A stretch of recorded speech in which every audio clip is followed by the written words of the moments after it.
I can really see the impact of community schools in our school. So when she talks about sustainability, I would really like that for like the upcoming people from middle school to experience that and be part of that process, you know, because it's really great. The education landscape is constantly evolving. Staying ahead of the trends is essential.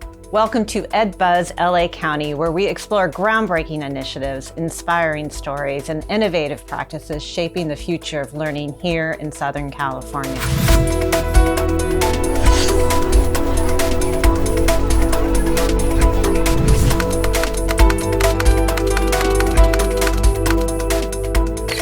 Today we're talking about community schools, hubs where schools, families, and community partners come together to support the whole child.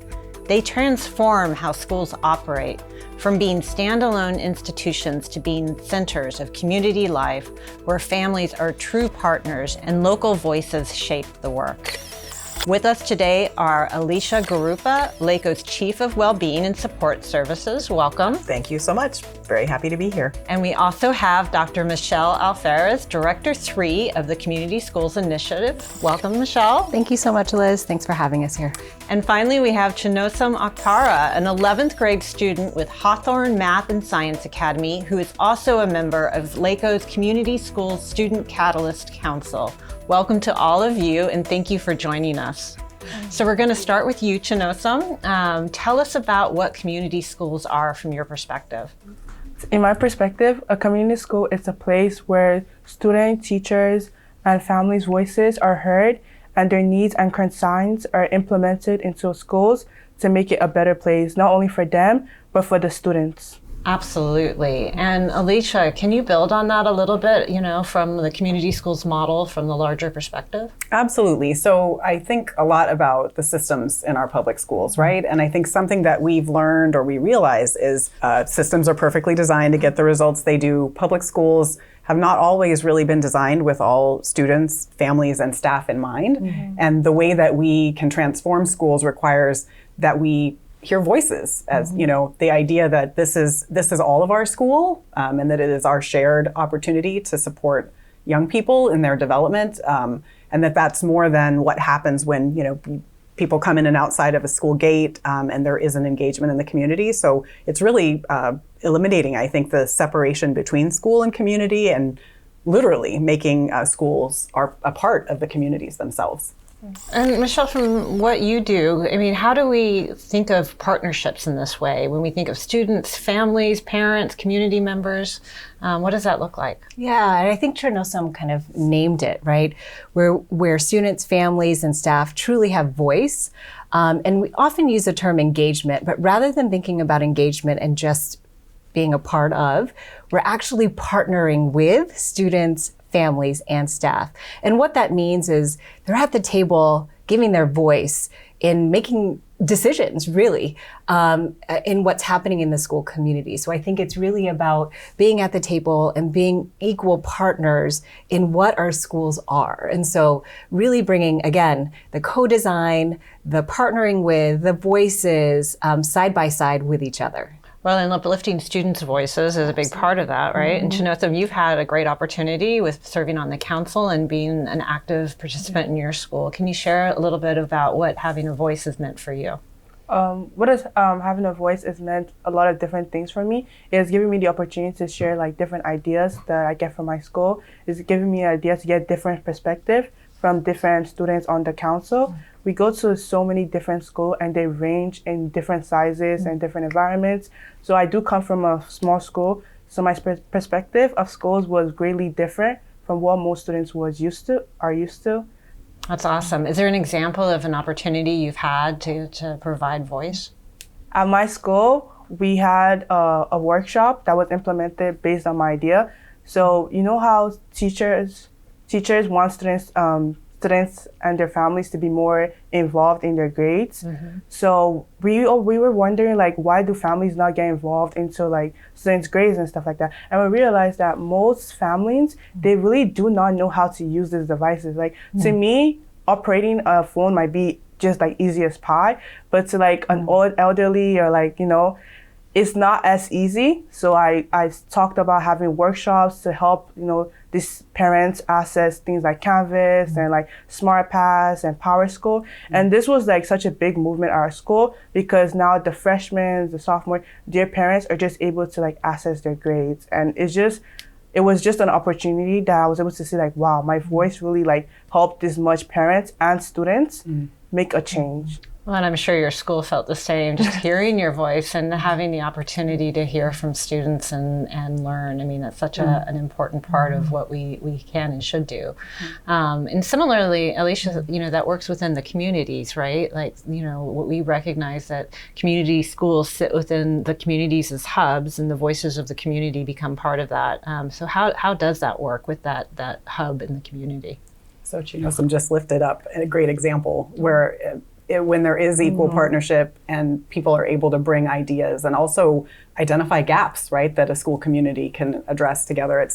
I think of it often in restorative justice language or restorative practices, this idea of doing things with people as opposed to or for people, right? So again, there's kind of an old school sort of, I'm going to call it patriarchal way of thinking about school, which is doesn't acknowledge the assets or strengths of community or of students or of the families or even the staff, right? It's more like you're going to impart knowledge as if a young person is an empty vessel. And we know that that is not true at all. So I think the shift in community schooling is really recognizing what, you know, some of my colleagues call like the gold that is within each young person and being able to mine that gold, right? And nurture the strengths and bring voices and perspectives that reshape how, again, what schools offer, how they operate, and the opportunities that we can provide together in service to the development of children in the end. Well, and clearly that the model's working, right? I remember when I got here about 6 years ago, we had just 16 that we were starting up through a partnership, and now we have hundreds. And, you know, so what does that look like in terms of us supporting those schools? I mean, and how many do we have now? Yeah. So Liz, thanks so much for lifting that up. I think it's really important to know that as LACOE, we serve dual roles, right? We serve roles as direct implementers of the work. And so really starting back in 2019 with 16 schools out there in the various districts throughout the county, we co-locate our own staff to really implement the work. And so really learning from these pilot schools to now help the over 500 community schools who are grantees across the county, which is about 1 in 5 in the state of California. Super exciting to have the largest concentration of community schools here. Or even across the country now at this point. And so through that, we've been named one of 8 regional transformational assistance centers to really support schools in co-learning what community schools is, because it is so locally driven, right? Every school requires its own kind of thinking and working and co-designing and co-learning about it. And so we have a team of folks who are part of the RTAC to really support schools side by side in that coaching and the guiding, professional learning, and really creating spaces of peer learning as well.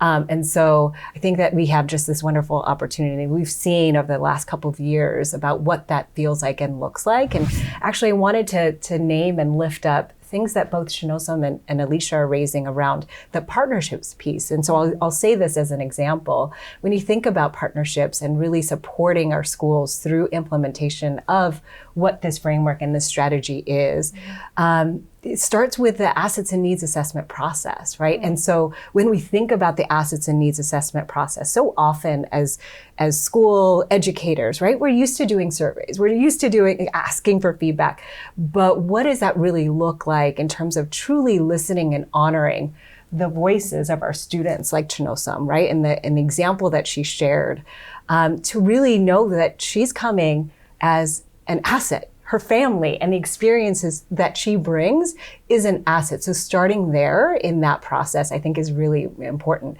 And so we help schools and support schools in really strengthening what that assets and needs assessment process looks like by gathering voice and then building through that actions and the goals in your student council or community schools advisory council. So really thinking about all of the different ways, again, that we're partnering with And through the RTAC, or Regional Transformational Assistance Center, really thinking about how are we having conversations, really deep conversations, when we start to think about community schooling as truly not a program, right? Really a strategy and a way and a mindset and a shift in the ways that we're approaching how we see our students, our families, and our staff.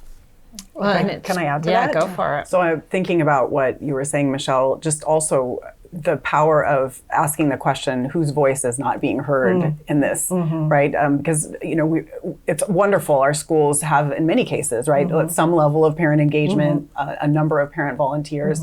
But there are so many different ways that students and families can be a part of a school community. So I know one of the things that Community Schools has done particularly well is asking that question of, whose voice is not represented here, and that we have a responsibility to actively seek out those voices and make space, right? The table needs to be bigger in terms of decision making, in terms of, again, who is this school for? It really has to be for everyone. Yeah, and actually thinking about that too, you made me think about the term engagement, right? And who we see on our school campuses. Yes. And I'll speak about families, for example. Just because we don't see them on our campus, right? Doesn't mean that they're not engaged in their child's education. Right. So how do we continue to partner with those who are physically present with us at schools, but also who can't be physically present? And so how do we continue, again, because our systems are built the way that they are, how are our systems really trying to shift the ways that we are partnering, again, with students and families, right? And staff in a way that's different that we've done for decades, right? So again, it's that shift in thinking, and that's pushing and challenging us as a public education system to really think about that. Yeah, absolutely. Well, and one of those shifts was related to creating this council, right? That was something new that you added, and you serve on our countywide council. And what has that experience meant to you? That experience has been great and has gotten me a lot of different opportunities. But in that council, I've been able to express my different ideas and my different opinions. And I've really seen it blossom, and I've seen it take place. If I was to start, I would start off with what we said at the fall convention. And we talked about just having simple conversations we talked to teachers about just having simple conversations with their students about how that can make such a big change, and people do not realize that. And although I do not really think that this was implemented straight to our school, but I have seen the change happen in my school. A lot of teachers are having more conversations with students, and I feel like this is just a little part that this council has created, a little movement, and like she said, a little shift that this council might have created for schools. But it's such a great impact to me as a student, because I can really see it, take place in my life. That's awesome. Absolutely awesome to hear that we're having an impact in that way. Yeah, and I think that the Student Catalyst Council, just as Chinosom was saying, is an opportunity also to be a model for what we can do, sure, at the county levels, and that's what we're doing, but for schools to see, this is how we can lift up voices of students, and this is the types of ways. And maybe, we're learning through this process, and Chinosom's going to give us the feedback about how this process is, after the 2 years of her going through this, but also, again, co-learning alongside our schools and our LEAs who are also trying to implement and think about how do we engage student voice in a really meaningful way to help make decisions and guide the work that we're doing. I love that. And I think we've been trying to do that at LACOE in general, right? That's just been a huge push, and one that I think is really making a difference across the board. One of the things that I think we're all aware of is shifting funding, right? And so, we know this model works. We have evidence of it, year after year of evidence now. Michelle, how do we, continue this work in this kind of strange time of funding? So I think that we think about the sustainability of this work in multiple ways. I think funding is one of them, right? And we think about the funding for the people who are implementing the work. Think about the staff that, for example, Chinosom has the wonderful honor and opportunity to get to work with, and the staff who work alongside administration, the entire school community of students and families and staff.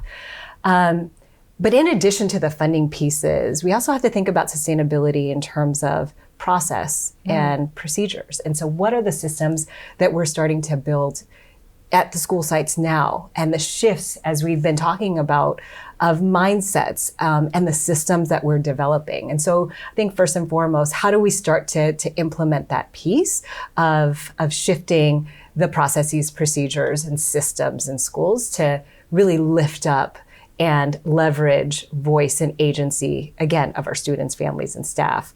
I think the other piece is, when we think about sustainability, is around programming, right? And how do we continue to sustain the partnerships that are being built? We know that through community schooling and through the process of the implementation, ultimately, you might find that we have existing partners, right? Or new partners that we're starting to work with to help to address some of the needs that folks are working to address. And so how do we continue to sustain those partnerships with folks to really do that?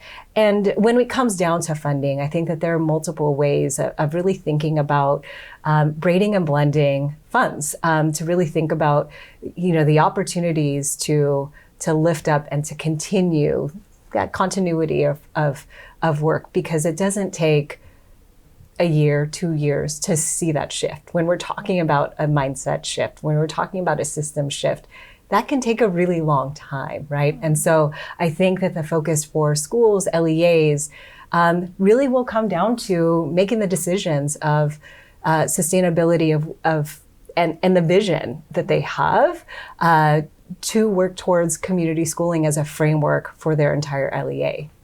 I want to come off what Dr. Michelle said. So from my freshman year to my junior year, I have seen the shift that community school has had on my school in general. And I would say it has really impacted our school. Like coming from just personal needs, hygiene stuff to uniform donations, like calculators. I can really see the impact of community schools in our school. So when she talks about sustainability, I would really like that for the upcoming people from middle school to experience that and be part of that process, because it's really great. And even though it's just the little things, it really means a lot to students and even the families that are part of these workshops and, part of these movements, and they're getting involved. It means a lot to them. So I like what you're talking about, sustainability. That was, Well, and we really should give a shout out to your school district, Hawthorne, which has community schools across the board, right, at all their high schools. And so they've really done a beautiful job there. And if I can add, I think what we're lifting up as well is the ownership, right? The idea that when the school community owns the success of the school and the students in it, also some of those systems and structures, I think we recognize that we can't go back, right? Our school system can't regress, right? This is meaningful progress in improving conditions for teaching and learning for all students. And because of that, there is a shared ownership commitment, I believe, to sustain those structures, right? I think we're committed to, again, not going back, but continuing to go forward. Alicia, recognizing that LACOE's been involved in community schools for quite some time, and we're very familiar with it, there's still a lot of people out there that may be less familiar with it. And so what would you say to teachers, administrators, school districts, community partners who are hearing about this and saying, wow, that's kind of a cool model, how can they get involved? What can they do to support it? Wow. Okay. So there's so much there. I think getting familiar with the California approach, the framework for community schooling, is one important thing. There are proven practices. There are specific strategies that are being employed by all of the grantees across the state. Based on national research, there is a model and a framework that anyone can learn about. And I think also those regional transformational assistance centers, again, of which LACOE is one, are ways for any school community, any member of a school community, to learn more about what this model is, what it means, and its potential to, change conditions for teaching and learning. So I think getting familiar is first, right? Getting engaged wherever possible, advocating around this as sort of the way that we will do public schooling going forward, the way that public education should be in communities. I think that's something, again, we're deeply committed to supporting. Yeah. Well, and as we close, I'm going to give each of you an opportunity to share, what is your ideal vision? I'm going to start with you, Chinosom, of what a community school in the future might look like. My ideal of what a community school should look like is a place that welcomes both students, families, staff's ideas and concerns, and not only implements it into the school, but showcases to them that their ideas are, expressed into the school, and, whatever they bring up, they can see the impact into the school. That would be a great, community school. Mm-hmm. Awesome. So I think a community school, when we think about that, is that every student, every family member, every staff member truly feels seen, feels heard, feels valued and supported. And I know that those are all big words, but truly, if you feel all of those things, the connection and the community that's really built in the school can be tremendous. And so that ultimately, students at that center are successful and feel connected to what they're learning and what's happening inside and outside the classroom. So ultimately that.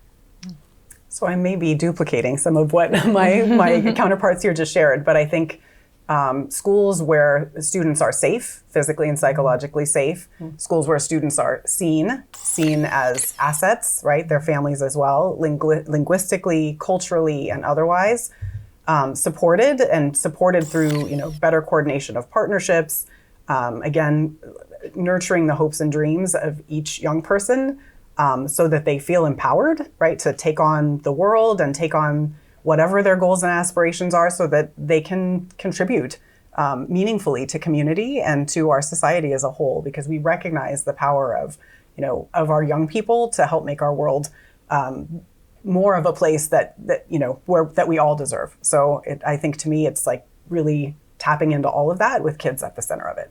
Which is why we believe so strongly in community schools at LACOE. So thank you, Alicia, Michelle, and Chinosom for sharing your stories and vision.